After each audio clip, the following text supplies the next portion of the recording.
Good afternoon, everyone. My name is Tashi, and I work for the Ethnic South Asia office as a regional communications and program officer.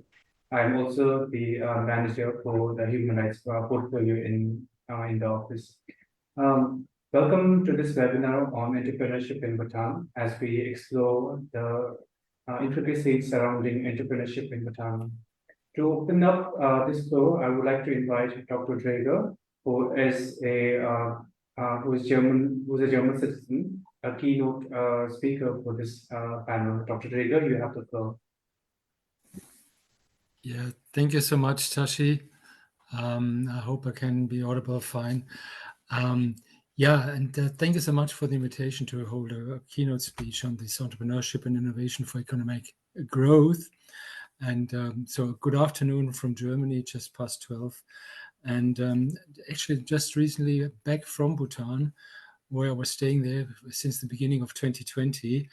And I worked as a national consultant together with Renew and the Gallium Charitable Trust. And please allow me a few thoughts about the topic today. Probably the participants, the panelists, they are in a major mood, talking in music style with positive ideas and so on. So therefore, please allow me to rather play the notes in minor key. Although at the end, I'll be pleased to be otherwise at the end of discussion. Let's start with the next slide, because this slide and the next one, they will show the whole dilemma of Bhutan in very simple figures. And it shows the hard struggle of Bhutan to struggling for convertible currency, either earning convertible currency or avoiding spending convertible currency. And we're talking about Australian dollars, US dollars, euros, even Indian rupee, as the Nulltrum. It's only a local currency which is not be traded outside of Bhutan. So when you look at the figures, the rough composition of the GDP, the primary sector supplies about 20% of the GDP. The secondary sector comes up to 34%, and the tertiary sector is 46%. Not very spectacular, but when you look at the next slide, have a look at the next slide, please. We have the rough distribution of the employees, and the primary sector comes up to more than 50% of the people working there. The secondary sector, this is where the sector is, where the real money is earned. There's only about 10% of the people, and the tertiary sector, which is rather a lot of civil service, of police, military, and so on. That's 35%, where not really money is earned for the country. Even when you look at the trade, most of the goods that are being bought outside of Bhutan and sold inside. So this is really the dilemma that we need to change about that. Have a look at that. And I hope that some of these things will be discussed in the panelists. So next slide, please. So here's some general challenges that I came across in the last, nearly 4 years. And very simple, it's the economies of scale, both in production and marketing. You have to know the country. It's landlocked, long distances, and small quantities to be produced. Then, as I said, it's an excessive regulation. And what I find, a lot of lack of Bhutanization. Sometimes I have the feeling that people have to look around about the rules in other countries and they take it one-to-one. Then another thing is the low decision-making capacity or unclear decision-making structures. I'll come back with a small example in a minute. And when you look at the Council in the last years, there's no planning securities or substitutes and attitudes that hinder change. A wonderful example is agriculture. If there's a chili crisis, they pamper this area, and sometimes it's stopped then. And the general challenge, as I mentioned before, create convertible currency or save the expenses. So I have a small, next slide, please. a small example, that is the solar power. We set up a solar power in Thimphu, and I think Bhutan is a fantastic country for solar power, but the procedure of it, no standards at all. That's crazy. If you need to do this as a private person, no one will go on.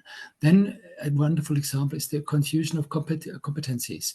The Bhutan Electricity Authority, or BPC, and other commissions that have a regulation on how you can produce the money. And the next step is no feed-in tariff, no compensation. So the electricity you produce more during the daytime, you have to feed it as a thank you for the BPC, and in the nighttime you have to pay. And again, the Bhutanization of technology and standard producers, they are well, not very much matching to the existing infrastructure. Okay, so then therefore the last one, I think, last slide. So a few possible directions, and I do hope they will be covered in the discussion. I think what we really need is a long-term promoting planning and coordination, especially in agriculture besides tourism. This is really, after the 4 years, I hardly have any other ideas what to do to really create income for the Bhutan.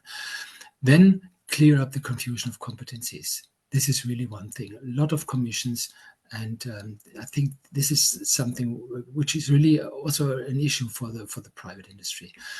Then the promotion of sustainable development. Really go ahead with the plans. And then the incentives, have them targeted. No watering can principle. And I think the last point, Bhutanization of possible solutions. As I was really kind of writing down for myself, currently there's a pig driven through the village every day.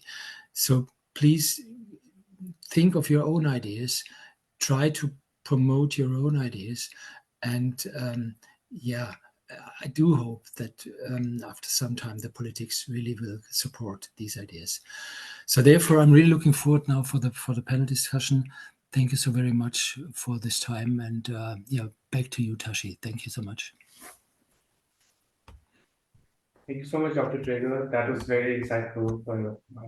That was very insightful, and thank you so much. I think it takes a certain level of courage to point these issues out, and I hope we take this into consideration as well. I now take this opportunity to invite Mr. Rikesh Guru, who is the president of Bhutan Association of Entrepreneurs. Mr. Rikesh, you have the floor.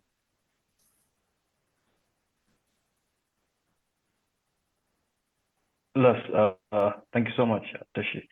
I'm sorry I don't have a presentation. I don't have a slide, but being an entrepreneur, I like just to talk about the entrepreneurial ecosystem. Probably take you down the memory lane of how I actually started my business about 9 years ago. So when I started my business, the Green Road, it took me 2.5 years to get the license, and I think we have come a long way. These days you can actually able a license in about 10 minutes time. So we have come a long way. It's really thriving. But just to set the context for this topic today, our country's economy has been driven by these two large sectors: the hydropower and the tourism. 60% of the population is dependent on agriculture, and a high percentage of GDP is dependent on climate change in this very fragile ecosystem. So as such, it's very imperative for the policy and plans to really focus on creating diverse economy that actually renders resilience to any external setbacks. So I always believe that we really need to have this economic diversification of the small nation. And then the CSR flagship actually created this leap forward, and then wanted to do big things. And reckoning with the importance of CSI that I'm part of, and this startup ecosystem in this very economic diversification, I think the government has been initiating a lot of programs. The flagship was launched, but there is still a lot to be done.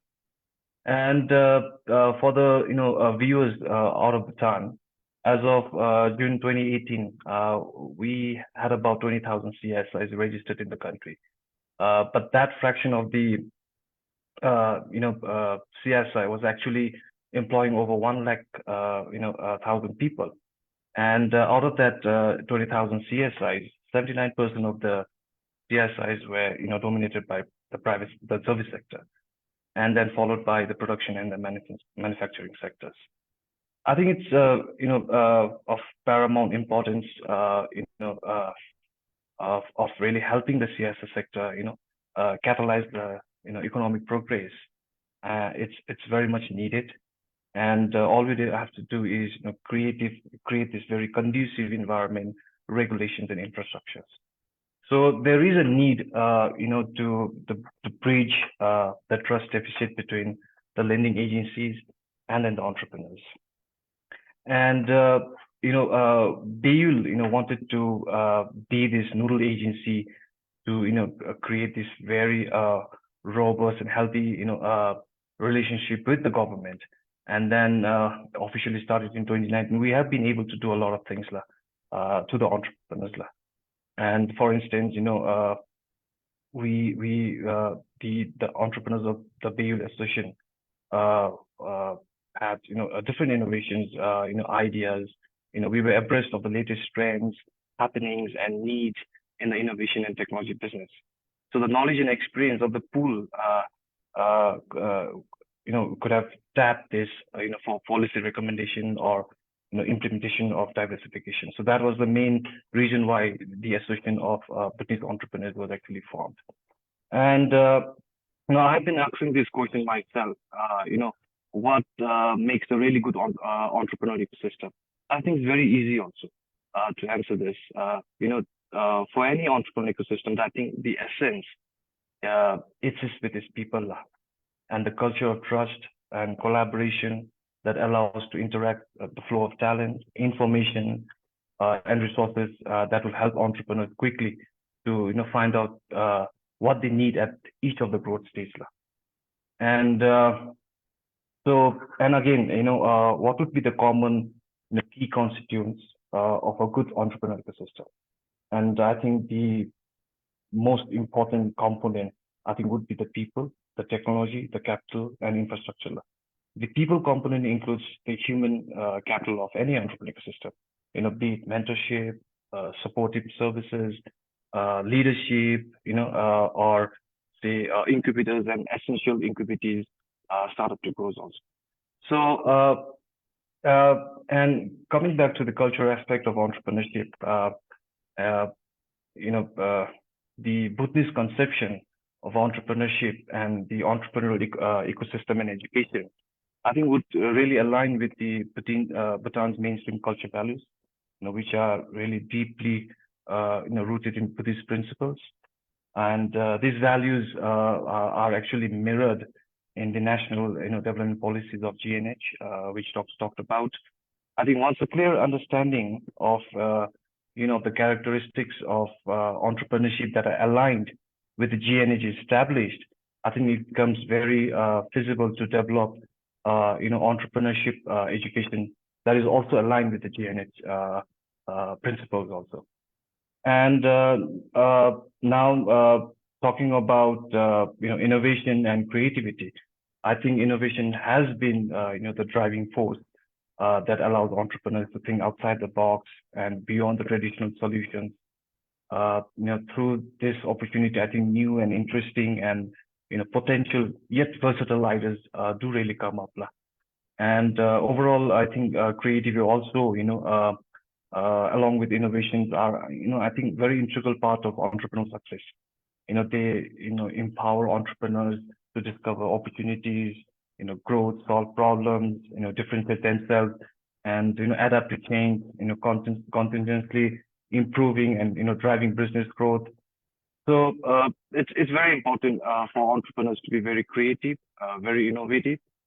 And recently we had Richard Branson here, and then household names like Richard Branson, Bill Gates, Elon Musk, they have actually set the target very high, the bar very high when it comes to creative thinking and allowing them to build this very big multi-billion-dollar empires.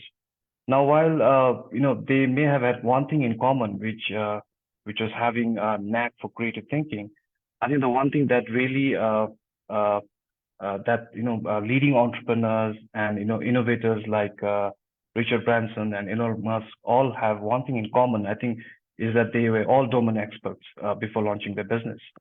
And while people also maintain that you are born with creativity and entrepreneurial brain, I think others also maintain that it can also be taught.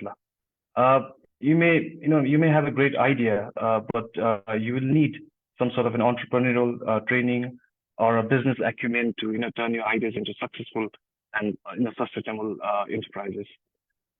So it is very important.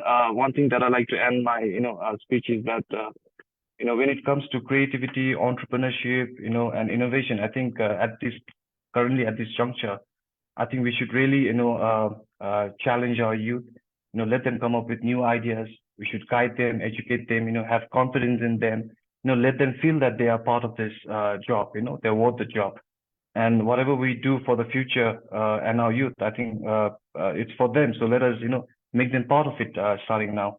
And I think it's really time to, reimagine, the shape of growth instead of, rising growth that is always depicted by, GDP. What we now need is a balance and distributed growth. So that's it. Thank you so much for having me. I think I'm over time now. Thank you, Tashi. Thank you so much, Mr. Rakesh. That was such an inspiring thing to hear from you. I know that you have been a very great role model for a lot of people and heard really good things about you. Now moving on, let's hear some stories, not just success stories, but challenges, obstacles that still remain relevant in Bhutan, and not just for people living in Bhutan, but those people who still wish good for Bhutan and people who still live outside Bhutan as well. May I now invite Mr. Sangeet Chopal to take over this panel and take over this panel for us. Thank you so much, Mr. Sangeet. The floor is yours. Thank you very much, Tashi. And let's start with our panel discussion. And just to touch upon Dr. Draeger and what Mr. Gurung had mentioned, I think it's a very opportune time to talk about the economic diversification, as well as creating a conducive environment for the way forward in terms of business and the ecosystem of entrepreneurship. And I believe Mr. Rakesh Gurung had mentioned about technology, and rightly so. In this particular panel discussion is at a very opportune moment, because we are talking about entrepreneurship and innovation for economic growth, with the theme of harnessing creativity and entrepreneurship in Bhutan. And I believe technology is what really opens up the door. And Dr. Draeger had also given some statistics in terms of what our Bhutanese economy has been, specifically in terms of tourism, hydropower, and agriculture. But post-COVID, most of these businesses have been stunted or affected in a large sense. And to come up with innovative and creative ways to move forward in terms of economy and in terms of entrepreneurship, I think this is a very rightly time to have this particular discussion. And on that note, let me just introduce my panelists, a very esteemed list of panelists, in no particular order. But first of all, let me introduce Ms. Nimazam. She's the founder and CEO of Bhutan's first OTT platform, known as SAMU. She is the winner of Rise Awards UK 22, Female CEO Leading Media and Technology Business, as well as the winner of Makers and Shakers Award UK 22 for the best initiatives to grow local industry. And she's also the winner of Nultrum Entrepreneur of the Year 2022 Bhutan. Next up, we have Mr. Ujwal Deep Dahal. He is the CEO of Druk Holding and Investments. His interest centers around the area of change management, STI economy, strategy and planning, energy system, and next generation technology. And lastly, we have Ms. Tsiring Denkar. She's popularly known as Dinker's Getaway, fondly known here in Bhutan. She's very popular in the social media realm. She's a travel blogger and a vlogger. She is an aspiring traveler worldwide as a trailblazer, as a local Bhutanese travel expert. And recently, just recently, she had completed a series with a Hollywood actor star, Will Smith, for a Nat Geo and Disney Plus. So panelists, welcome to the panel discussion. And to start it off, because Dr. Drager and Mr. Rakesh Gurung had mentioned about the ecosystem of entrepreneurship, I believe we can start with Mr. Dahal. Because recently we just had a conversation on the ecosystem of entrepreneurship, and I think this would be a very interesting way to start off this particular panel discussion. So the floor is yours. Thank you, Sanjay. Good evening, everyone, and good evening to all the online listeners joining us today.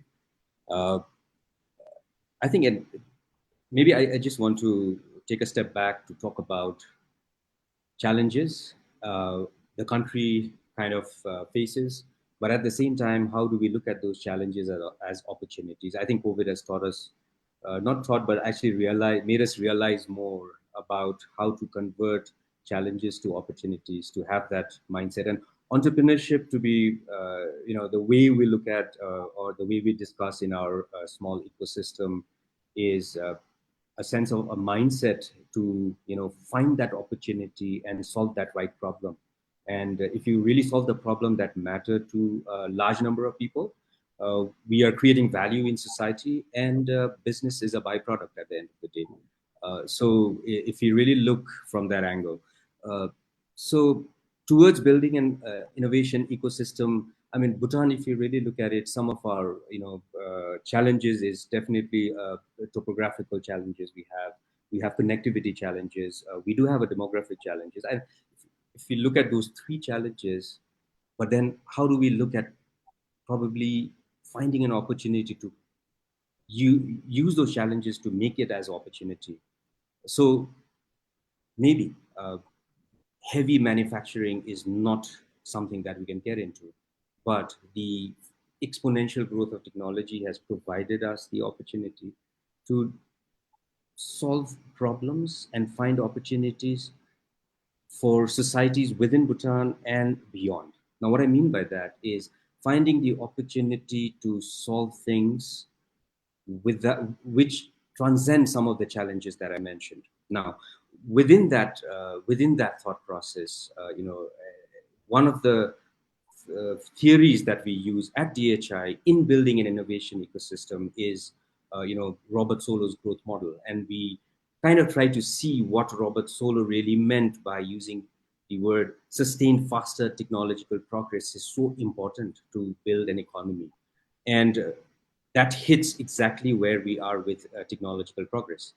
Now, just to provide context to what Sanjay asked about how DHI is now trying to set up or at least germinate innovation ecosystem is, this will be my last point, Sanjay, is from 3 points, from 3 angles. For any ecosystem to brew and then to grow and then to thrive, I think it's very important that we look at it from all 360 degrees to make it thrive eventually.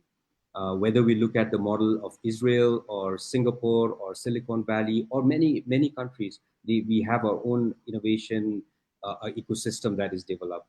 So how are we looking at it from Bhutan? A small way from DHI side to bring in a participatory approach to building an innovation ecosystem is today we are working on very small proof of concept projects, trying to solve certain problems.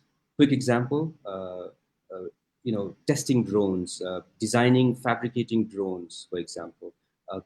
Launching of the National Digital Identity Project has been output of these small research, the way it started. And now we have an act and a product that is launched nationally, which is the National Digital Identity.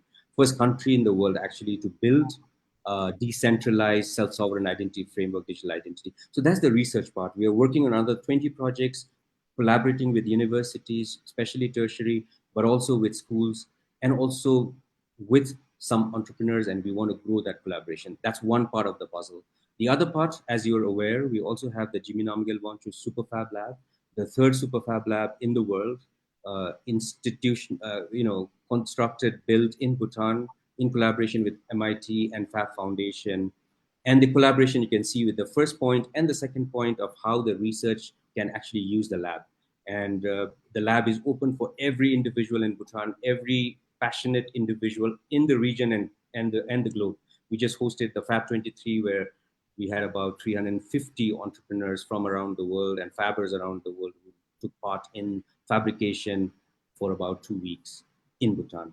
Now, the third part that we are working on and where we need support, thoughts,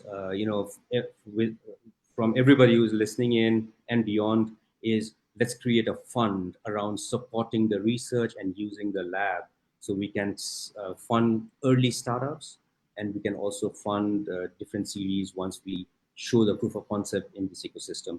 So I'll stop there, but that's what we are trying, but we need the support of every individual to create this and take it forward and make it a real innovation ecosystem to create an economy in Bhutan. Thank you. Thank you, Mr. Dal. You mentioned about collaboration and startup, which leads me to our next panelist. Is a perfect segue to that. Collaboration, startup, technology. So let me get to Nimazam, who is the CEO and the founder of Samu, and it's been a very successful startup business you have. So Nimazam, if you could talk to us a little bit about Samu. Yes, hi everyone. And when we started Samu, we had a clear thing in mind that we really want to develop the creative economy in Bhutan, because that was we saw huge potential there, untapped potential there, and in the keynote speech, Mr. Dr. Drago had mentioned that we do not have enough convertible currency being created in the country through the businesses that we do. And Samu actually, as a small startup in Bhutan, catering to a very small segment of population, 99.9% of the Bhutanese, in 2 years, we've been able to have a user base of around 120,000 users spread across 184 countries. So that just shows us the possibility of combining technology and combining art and the cinemas together. And I'm very happy to share here that, just in terms of like the user base, 85% of our user base is still from Bhutan. The remaining are from 184 countries. And some of these countries, we got to know only after we started Samu, because that's when we knew, Bhutanese are even located in those countries. And the revenues, like just the dollar revenues from in the last 2 years, we have like at least over $100,000 revenues coming in annually from just a small 15% of Bhutanese users in those countries. So that just shows us the potential that if we use technology and expand into bigger areas, bigger markets, especially with creative arts now, it is possible for us to really create a big creative export industry from Bhutan itself. So, and also, what we have seen from Samu is that a lot of young people in Bhutan, the governments have tried it in the past. A lot of projects have been there in the past, skilling projects in the past, where we've tried to find jobs for them in the construction industry, in the agriculture sector. But Bhutanese, like most Bhutanese youth, they have a natural ability, an aptitude towards creative industry. If you look at the sheer amount of video content that's available on YouTube, you would know, that they are, I think, creatively very driven, very talented. So we do feel that with the right amount of investments coming into the creative sector, we can actually create, Samu can actually, has the potential to become the first unicorn from Bhutan. Thank you. So I would like to talk more as we go forward, but this is what I would like to say right now. Thank you very much, Nimazam. It's great that you touched upon the creative industry and how the Bhutanese youth they have the aptitude for creating content.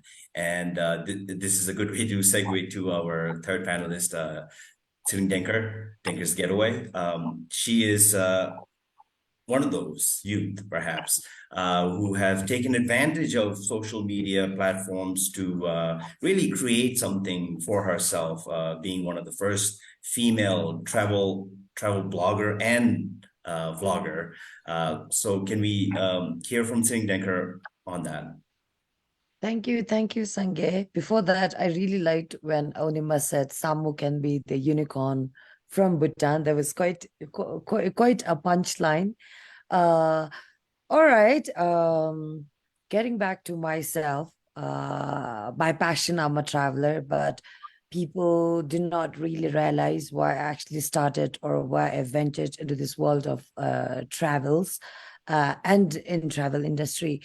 Well, I actually when I was I did my master's in tourism management, and that was when I actually recognized the gap in Bhutanese travel industry, especially in tourism industry of Bhutan.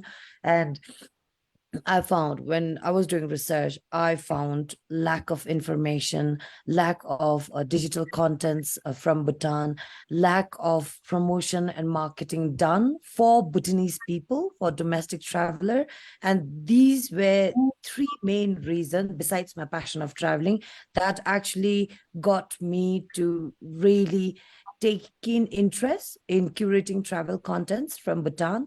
And after I returned home, I could have joined, I could have, found any job, or I could have, like any typical parents insist us, joined civil servant, but I chose to sort of write my own story and also create stories and share stories from places I would be traveling to. So in 2018, I started to travel across the country, and that's when I saw lots of potential or lots of contents around me, and that's when I started to blog. So initially I was a blogger, so I would write about places, I would write about people that I would have met, and then I used social media like Facebook, Instagram, YouTube to actually amplify my work and basically show the contents that I would curate. And then within a year, I realized writing was not enough. Then people around the world, vlogging was trending, and in Bhutan no one was really vlogging. It was very new, and that's when I sort of started to vlog.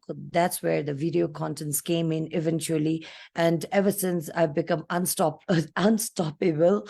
I've been writing for the last 5 years now. I'm curating more videos, and of course during that time, during first 2-3 years, it was financially challenging for me. I did not really have any mentors to seek help from as to how I could financially develop my plan or how I could make money out of my passion.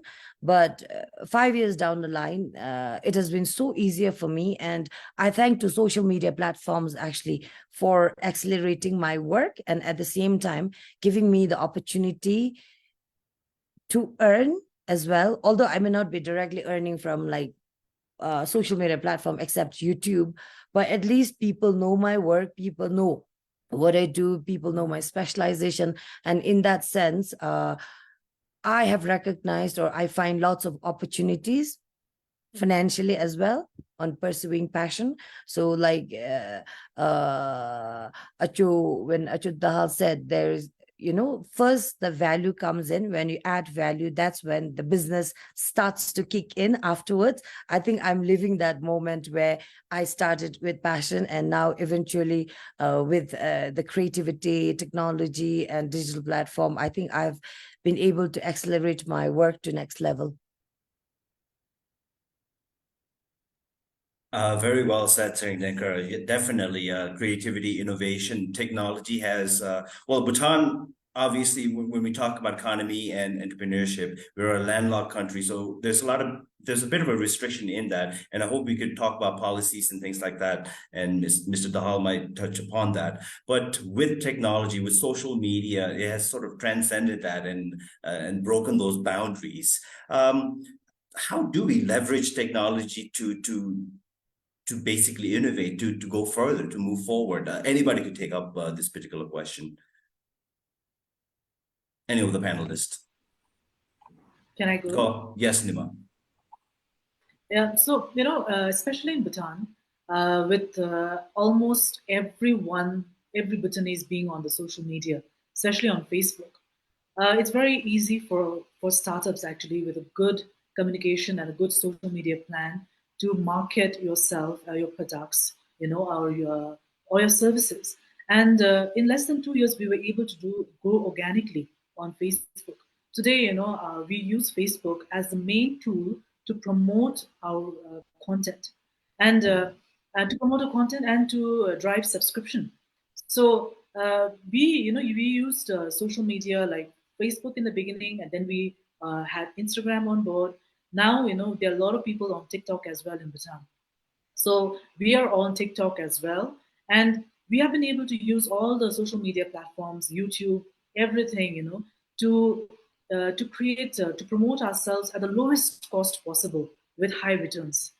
So it is possible in Bhutan, with a very small population and a huge social media penetration, that we can use social media as a very, very effective marketing and promotion tool.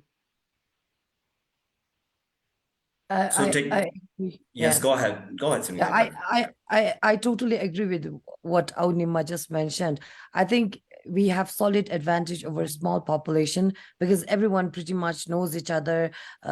Community being small, we get to spread the words really faster. And the plus point on being social media is it's not only Bhutanese people who get to know you. It's a transboundary thing, right? People around the world actually get to know you, and it's not, you eventually become a global citizen, you eventually become a global content creator. And when you introduced to me saying like I got to work with Will Smith, I thank social media, I thank my website. It was not it was not Tourism Council of Bhutan, it was not any ministries or any offices that actually recommended me as a traveler to work with them. I got to collaborate with NetGeo and Discovery Plus because through my content which was present on social media account. So when social media platform, and asked them, how did you get to know me? Did someone recommend me? They said, oh, we found your website. And then that's when we wanted to know more about you. And that's how they casted me on board. So that was when I realized, oh, so it's really transboundary. Just because we are Bhutanese doesn't mean our content remains within the kingdom. It actually goes global, just like how Samu is present at 190 plus countries. I think if we can really capitalize on what we present on social media through interesting contents, there's every chances that we become a global content creator as well. So there's lots of potential. And everywhere I go to, when I meet entrepreneurs as well, I say like you should really capitalize on social media and make best use of it. Either make best use of it, or just like keep it for your personal consumption and still consume products or services on what other people post on. So it's if you look at the from positive angle, there's lots of opportunity on social media. Well, opportunities are definitely boundless with the advances in technology. I want to get a thought from Mr. Dal as well. But obviously, innovative technology and now artificial intelligence, metaverse, blockchain, all of that is somewhat helping the traditional sort of breaking that traditional norm of entrepreneurship here in Bhutan. I think it's a really great thing, especially now in the modern times. Mr. Dal, can we hear from you on that particular aspect of it? Sure. Thank you. I think as my colleagues Denka and Nima talked about, I think it's so interesting now that we can reach out to a billion people over a click of a button. Well, it's not that easy, but it is so easy. So the platforms have provided that, and I completely resonate with that. But having said that, I also want to give another perspective from a very foundational, foundational perspective of technological growth and how opportunities as societies that we have today. I mean, we can just think from the time we had the wheel invented, and the industrial revolution of the first, second, and now in the third industrial revolution. That's where Sanjay, the AI that you talk about. But if you fundamentally look at the opportunities the people had in these couple of centuries over the three last industrial revolution and how technology evolved. I personally feel that there are two very foundational technology that is evolving. That's the energy side, energy sector, which is so foundational, and the computing side. Whether we talk about AI today, whether we talk about metaverse, whether we talk about having a 8 GB RAM computer in front of us, where we can do video compute editing sitting on our on our laptops, was unimaginable if the computing didn't grow from abacus to where we are today.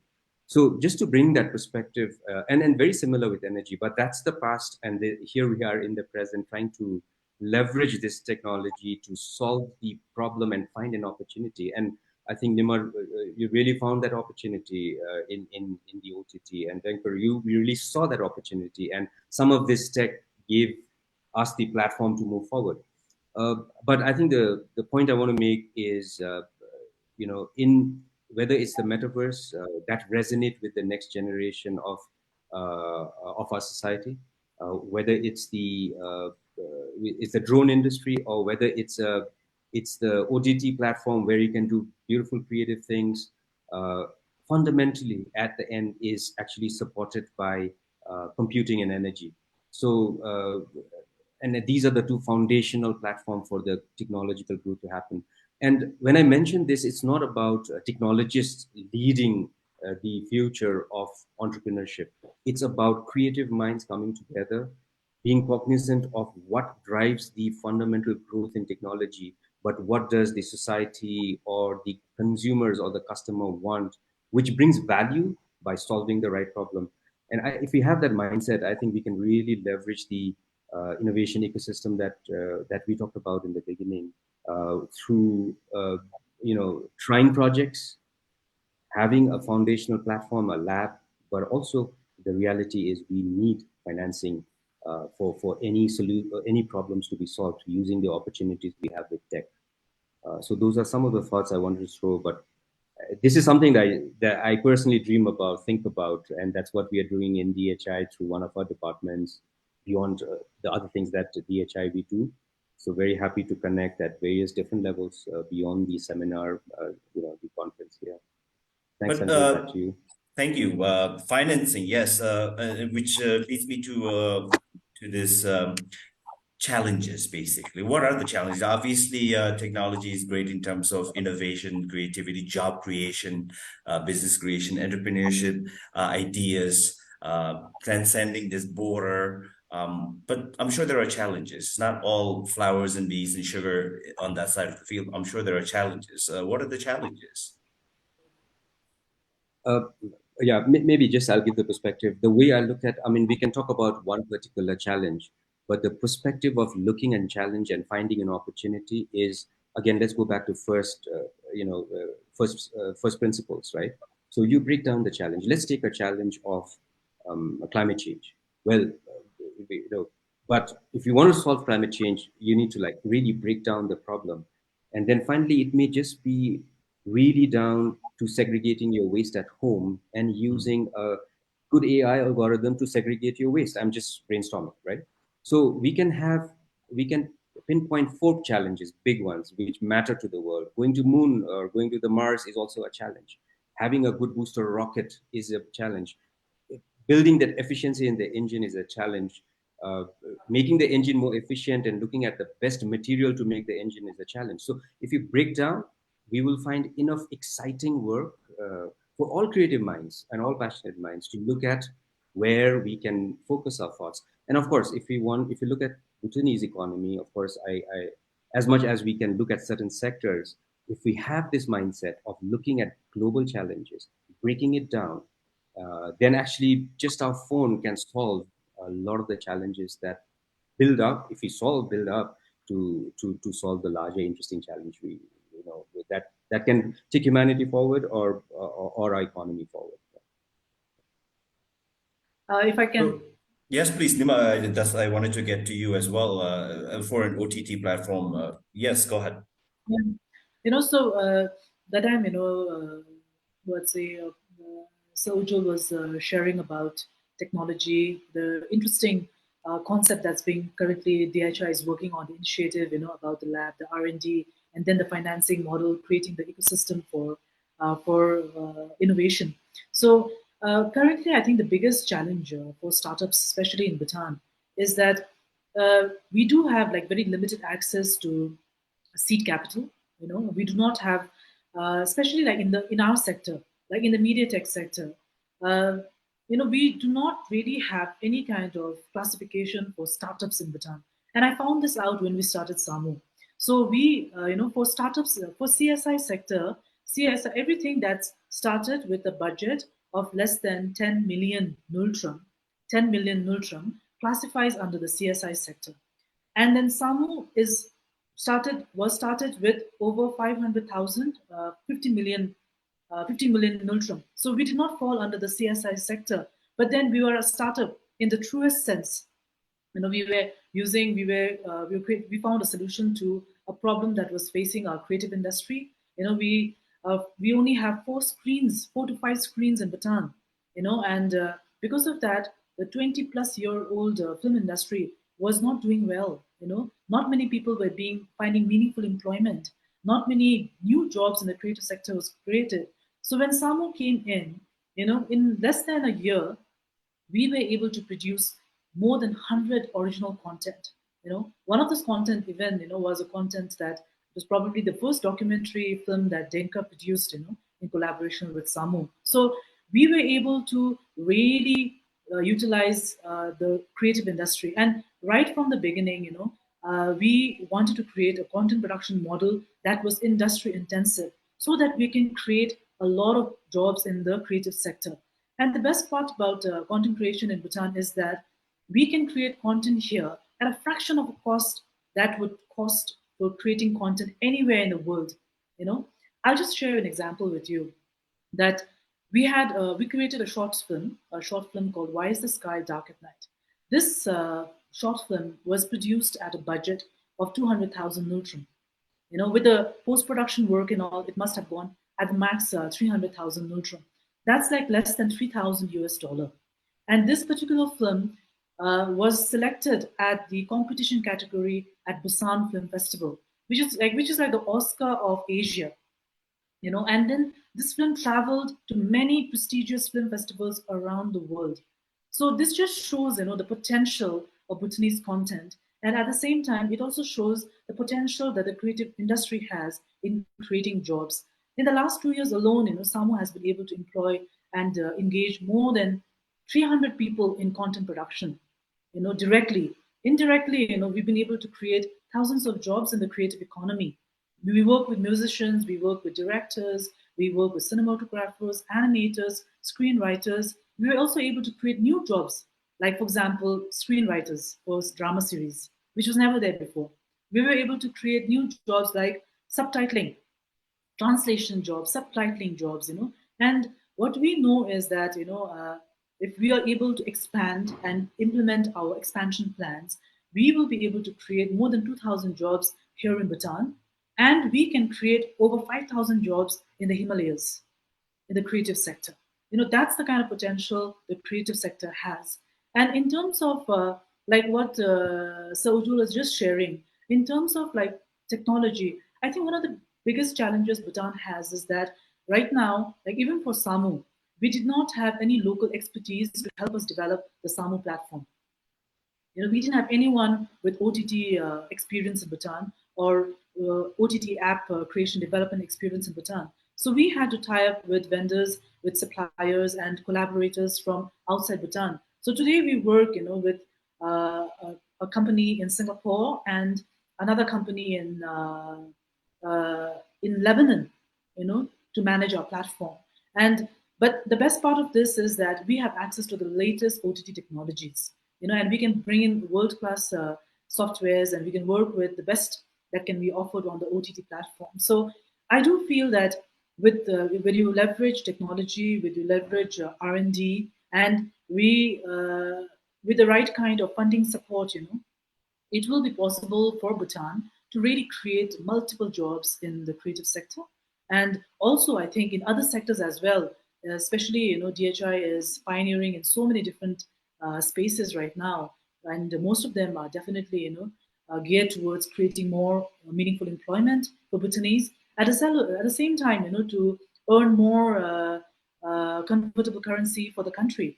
So I do feel that with the right amount of technology, the right investment in R&D, and the right investment in organizations, or if, for example, what Sir Ujjwal just shared is what they are trying to create now, a startup innovation hub in Bhutan. So if they get the right amount of financing, they already have a strong corporate governance system in place, which will help even startups like us. So we do feel that something like this is critical for Bhutan at this moment. Thank you. Very insightful. However, I mean, we talked about this conducive environment for the ecosystem of entrepreneurship. Now, how conducive is the policy?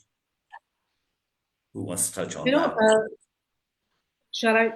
Sorry, Sure, can I please. just? I don't want to. I don't want people to think I'm taking all the time. Please cut me short if I'm too long.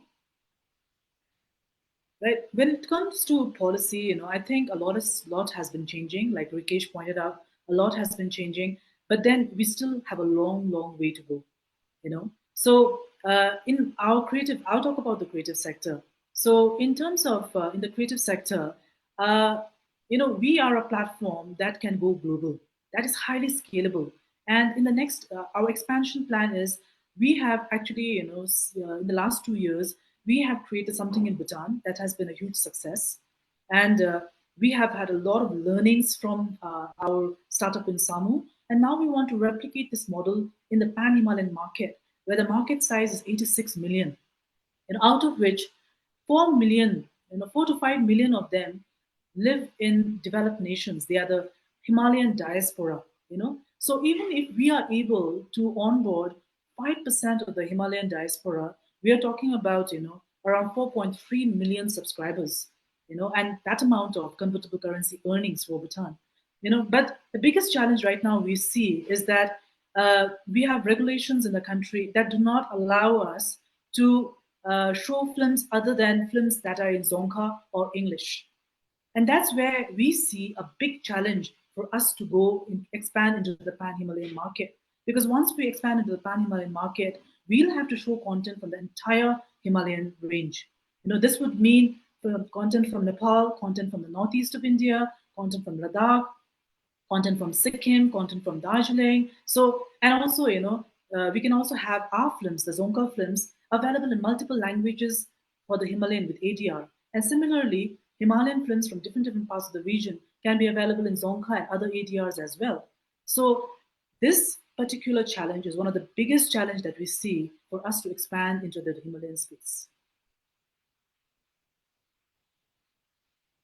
And can I jump in as well? Please, Dinker, let's hear your perspective on Yeah, this. yeah. Well, talking of challenges from a regulation point of view, being a mediapreneur and being in creative industry, I think I don't know. I got fined because for using drone, and ever since I've had problem with this regulation. I mean, as a content creator, like abroad, everybody uses drone, and in Bhutan, I think people involved in creative industry can only understand this challenge of why we're not allowed to use drone and why it's favored to only certain group of people. I think regulations like this sort of creates barrier to really enhance our creative work. And it's not only drone footage, even as a content creator, cybersecurity is something which needs to be strengthened in country. For instance, we could have 100,000 people using Facebook. And if we just have one agent under the GovTech to look after cybersecurity, then I think there's lots of potential for the stakeholders to really strengthen cybersecurity for the digital safety of the citizens. People often ask me, "You're always happy. Was there a moment where you were very sad?" And I always tell them there was one moment when I was literally crying being a blogger, and that was when my Facebook got hacked. My social media platform got hacked, and then none of the stakeholders from Bhutan could help because they did not have direct connection with Facebook, the office of Facebook, no connections with Instagram or direct connection with the social media platform, right? So I literally had to hire a foreign agent from the Philippines to actually connect me to the parent Facebook office, and that's how I was able to retrieve my socials, right? So in here, I think if the government could really strengthen these platforms for the people and have direct connection with the main agent, I think that would really help the users, and that will only accelerate again our work. So definitely, government needs to come up with policies that would be conducive for any content creators, rules and regulations that could be leveraged to make content and innovate and ultimately contribute to the ecosystem of the entrepreneurship. Mr. Dal, can we hear from your perspective? Sure, thank you. And I resonate with of challenges of policies, regulations. Personally, I come with a philosophy: innovate first, regulate later. And I think even if you look in recent history, I mean, most of the industries that if you ask a young kid these days, what are the industries? Nobody will talk about the GE and Motorola. I mean, we talk about Google and Facebook, and these are the companies. And if you look at the regulatory environment globally, how did and time and again, actually, if you look at probably from innovation economy, if you look at it, it's still the US, I would say, right?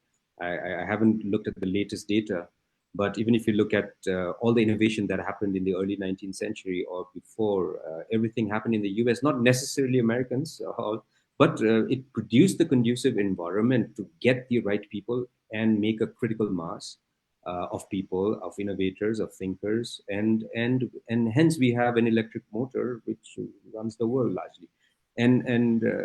So then if you look at what were the policies, what were the regulations, whether you talk about the Manhattan Project and then the Test Ban Treaty later, or the Google and the Facebook that are being fined now because there wasn't a regulation, then you start thinking, do you need to build a regulation first and policy first? Are we too policy heavy in Bhutan? Is also something that we need to think about. And I think this is exactly what we are thinking about in Bhutan. That's why I'm actually happy from that perspective. As much as Rikesh mentioned that it's about 10 minutes we get a license, still it's not a full 100% reality. Not every sector gets that, right? So we still have a lot of work to do. But having said that, in the past 2-3 years, the environment in Bhutan in policy building, regulatory building, if at all it should be built, has been very, very conducive. And that's my personal comment. It's very conducive.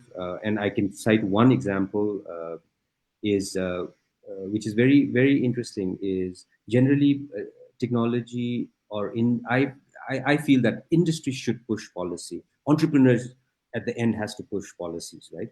If it is the policy is set on the table and then you tell entrepreneurs, okay, now you are open to play in the field and innovate, and now it doesn't work like it has to be the other way around. So even if you look at what DHI in a small way is trying to do, is push the boundaries to do drone industry, all right, push the boundaries to do national digital identity and self-sovereign framework on a blockchain.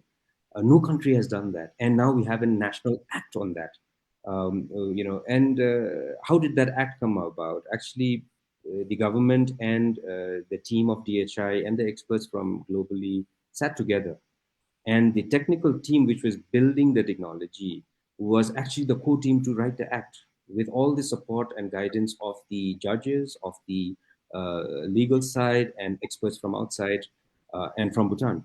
But then it was a beautiful team that created the act. It wasn't created in silo, but the technology was created first, the app was created, the backend was created, it was tested, and as we are doing that, we also build a team to build the act around it, and which was also passed by the parliament.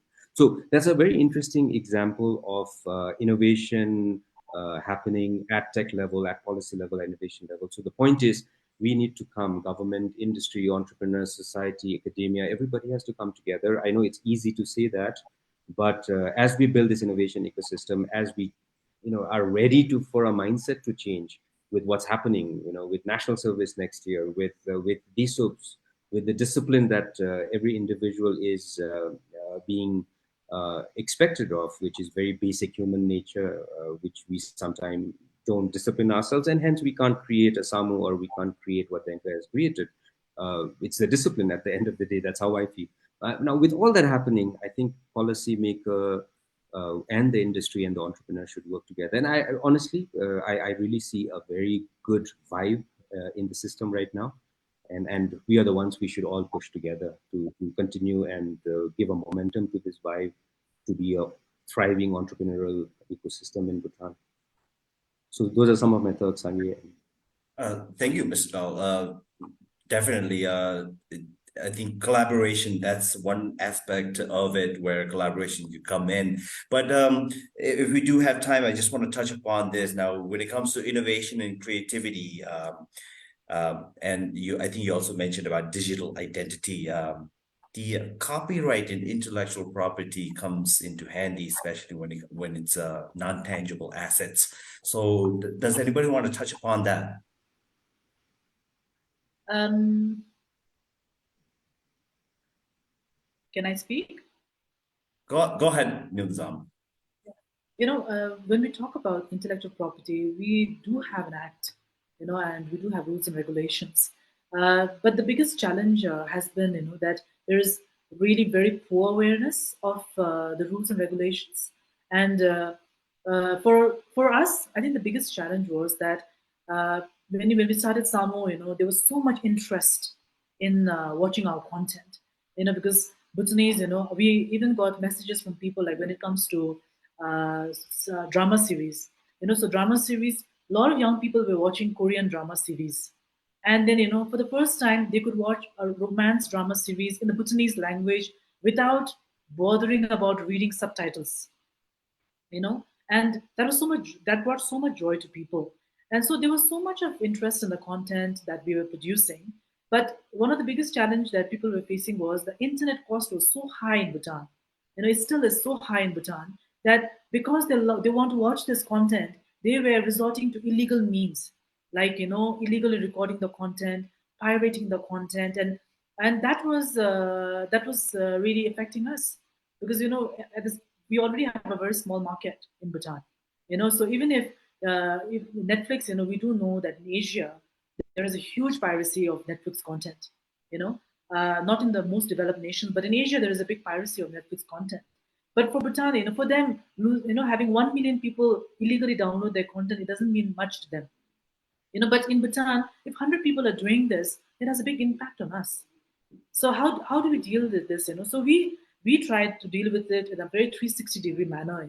We tied up with the local IP agency. We started doing advocacy in schools. They didn't have the IP agencies in Bhutan. They did not have any budget for advocacy. They did not have budget for advocacy. So we had to actually work with them. We had to spend money to go to schools, to go to communities, to talk about copyright. At the same time, when we caught people, the pirators, or when we caught people illegally distributing content, we also had to take them to court so that we tell people, that there are repercussions, So this, and later we realized, that when we took people to court, what we realized was that we didn't have many people, the judges in the court did not really understand copyright violations, especially when it came to services like SAMU, and the compensation that we were given were very little. It didn't really compensate the damages that was done to us, and at the same time, it was very difficult to seek the help of law enforcement authority to get to identify or to catch those people. We could not get police. The help from police was zero. They could not help us at all. That's because for them, it's not there in the penal code of Bhutan.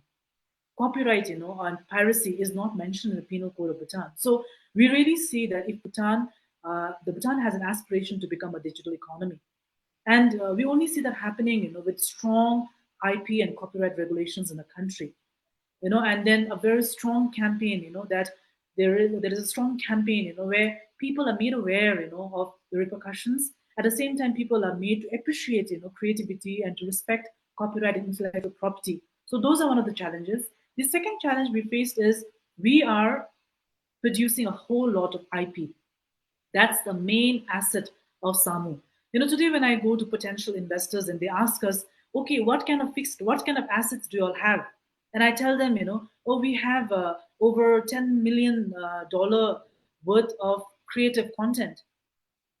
For them, this valueless for them. They're looking for assets like property, building, equipment, like huge equipment and all. So we do not have a proper way of valuing intellectual property again in Bhutan. Policies that helps us to value creative intellectual property in Bhutan. So this is something that we really need for the digital economy to do well, and for us to really become a digital economy, for Bhutan to really become a digital economy. Thank you very much, Nimazam. I see Tsering Denker rigorously nodding as Nimazam was making her piece. Denker, would you like to? I was agreeing on whatever Nima was saying, especially like in terms of copyright. I'm not big firm like Samu, and it's just the individual entities' perspective. Even with photographs, videos, I think there's so much of awareness and literacy that should be carried on in the society. Lots of literacy, digital literacy needs to be flooded amongst the community in regards to copyright. And final perspective from Mr. Dahl, and I believe we have, after that, we have just enough time to have your last piece before we go into the Q&A session. So we'll hear from Mr. Dahl, and then once again from all three panelists as your final piece say. Sure, thank you. I think patent IP copyrights are important aspect. You can build a whole economy around it. It doesn't really mean that we need to create our own, copyright, or we need to have a patent by itself. We can even look at investment models where we buy patent from outside. But then the question comes, how good are we in protecting those patents? So we could get the best of patents into Bhutan and actually build an economy around it. And then probably that's where the government and all of us should have the protection of those patents, as we were hearing concerns about what we have created in Bhutan. It's important that we build this, what do you call that, intellectual property capacity in a way that we can actually attract investors with patents to come into Bhutan and set up businesses from Bhutan with patent being registered in Bhutan for a certain number of years. Of course, discussion, arguments about how it affects certain industries and medicine and all that. I'm very, very pro on, very cognizant of those aspects on the patent side from certain critical industry, which I have a very different view of. But certain industry where people have put in their sweat and blood to actually innovate something, I think it's very important that we are able to protect, not just for our own self, but also this will actually, we will be able to attract investors into Bhutan to bring in their patent because they know that it's protected well in Bhutan. So this is an opportunity area where government, industry, entrepreneurs can work together to build a very robust patent policy and systems to attract investors also. So that's just a perspective to start. Thank you very much, Mr. Dahl. We have just about enough time to have your last say, basically, before we move on to the Q&A session. So I guess we can, this time around, start with Tsering Denker.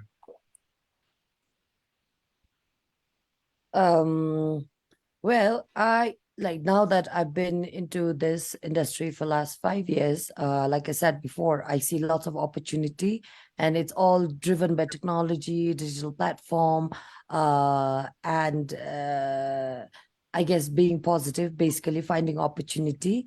And with this, I also see lots of sectors coming up and being open to collaborations.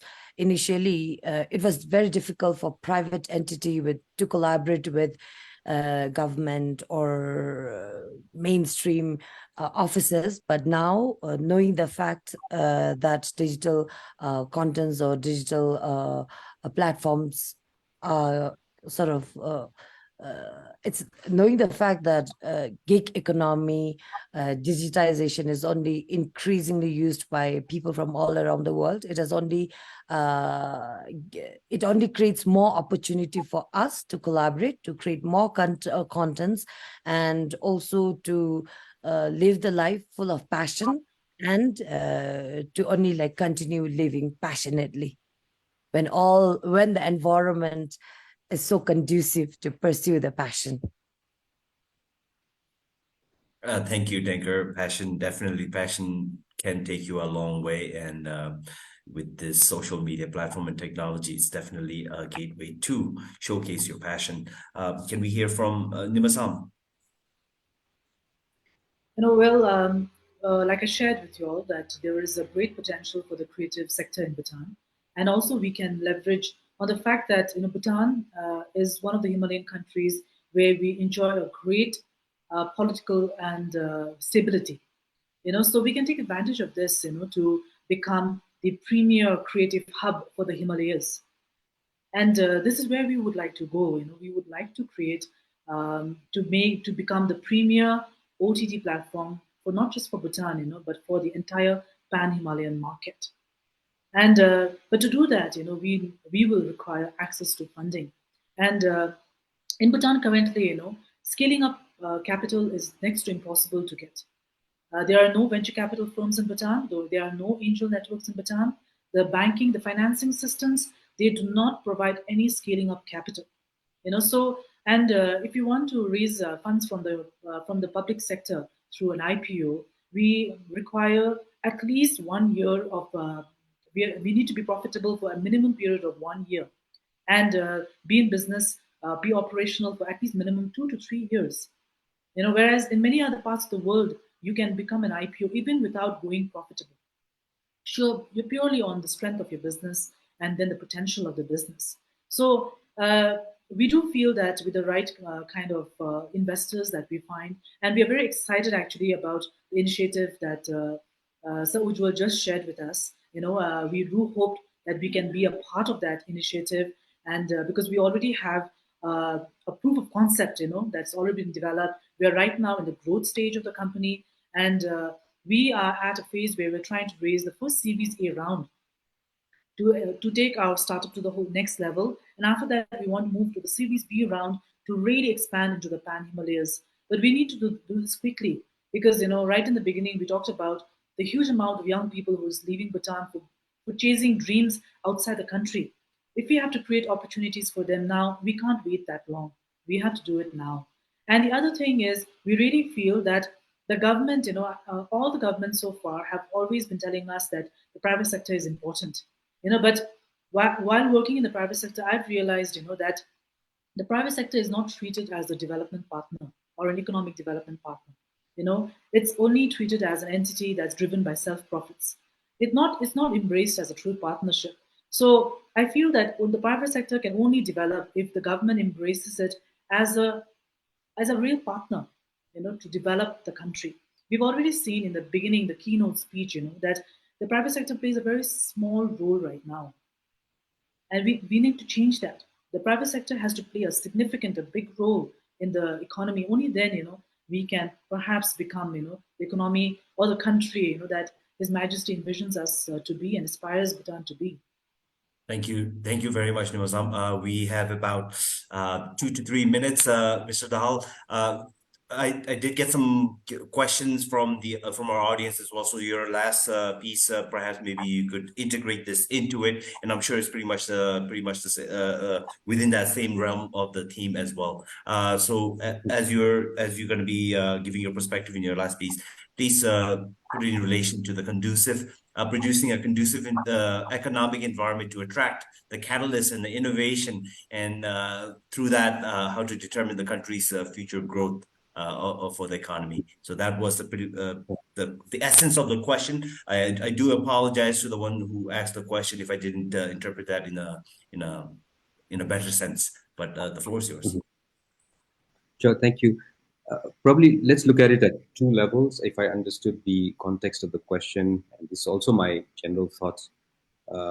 One is, I think it's important to leverage on what we do best.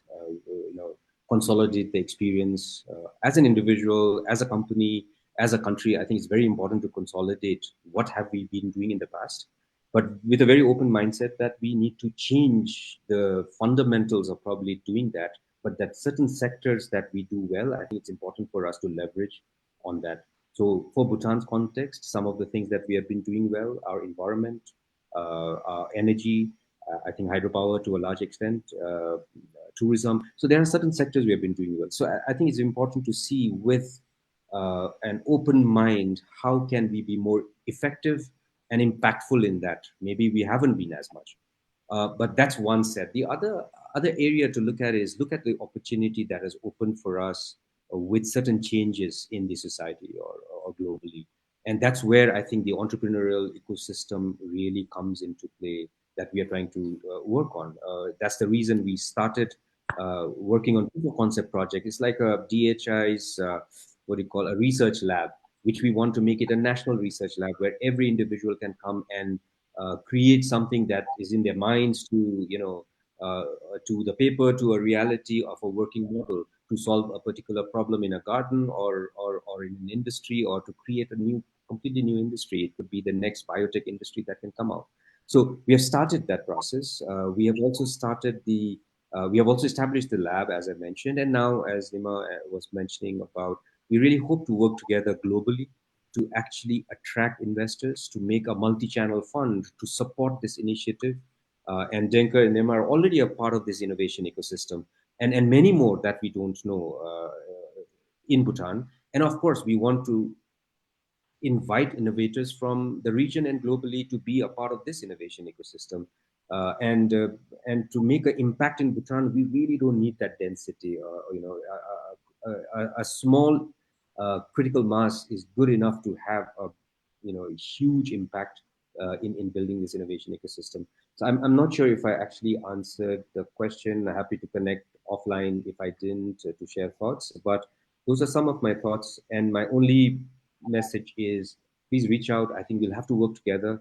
Building a fund like what Israel did in the 90s called Yozma Fund, which really took Israel to the next level, is something we're kind of not exactly, but at least that's the experience of Israel. And we're trying to see how should we set that fund. And it has to be an international fund. It has to be philanthropists, VCs, impact investors, and we need to ensure we are policy-wise being very congenial for bringing in investors, to bring in the innovators as much as we do our own innovation here.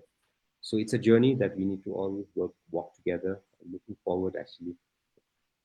Thank you very much. Yes, there are some more questions, but I advise the audience, if you want to personally connect to the individual panelists, I'm sure the organizer will share their contacts so you can ask them the question. On that note, we have come to the end of our panel discussion. It's been a very engaging conversation. So many more things to talk about, but we don't have time. So on that note, thank you very much to all the esteemed panelists. And next up, can I introduce Mr. Frank Hoffman for the concluding remarks. Thank you and goodbye.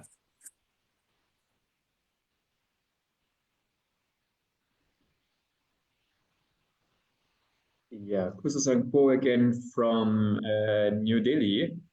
So thank you for being with us today afternoon, and thank you for listening with us to these inspiring entrepreneurs and business leaders. I guess I'm not telling you a secret when I say that as a Liberal Foundation, we are committed to strengthening entrepreneurship basically all over the world and in South Asia.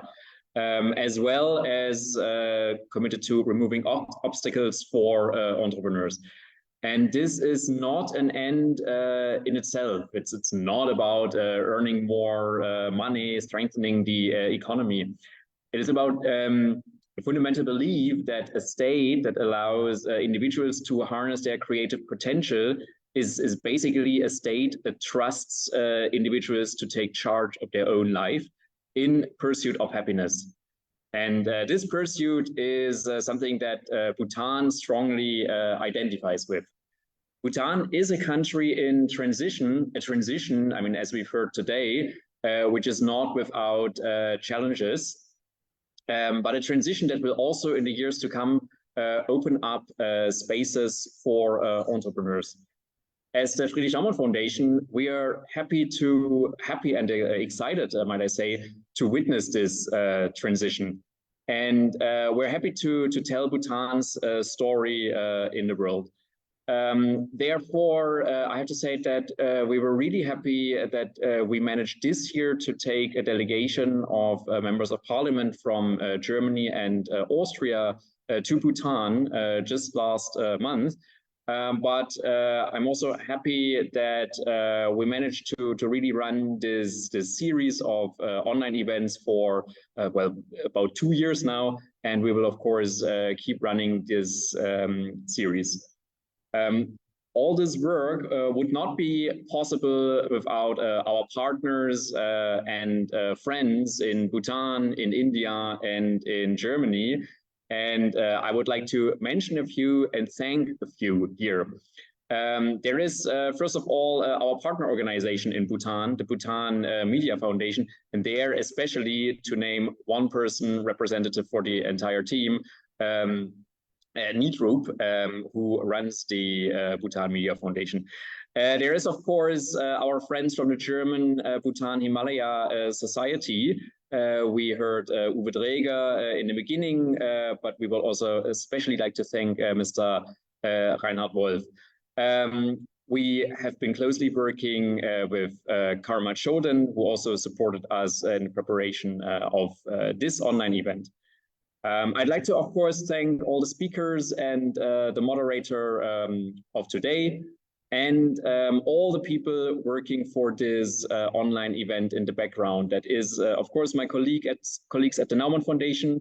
We worked together with our office in Germany in Gummersbach, Frank Weyers and Marian Vierkötter. But also my colleagues here in Delhi, especially Tashi Chetan, who you saw in the beginning, but also our communication officer, Manjari Mishra. And of course, the one person who has really been a driving force behind these events, behind our work in Bhutan, and who can't be here and who I'm actually filling in for, Dr. Carsten Klein, the head of the regional office of South Asia, who sends his regards from Berlin at the moment. And last but not least, I thank Universum, the technical support, who basically ensures that all this is running smoothly and looks as professional as it does. And today, especially Mr. Niels Udrich. You just saw briefly already our QR code to the feedback form in our constant endeavor to improve on our formats. Please do share your feedback. And yeah, we'll also send this around after the event. So thank you very much once again to the audience. Stay tuned, and we hope to see you soon at our upcoming events. Thank you very much and have a good evening.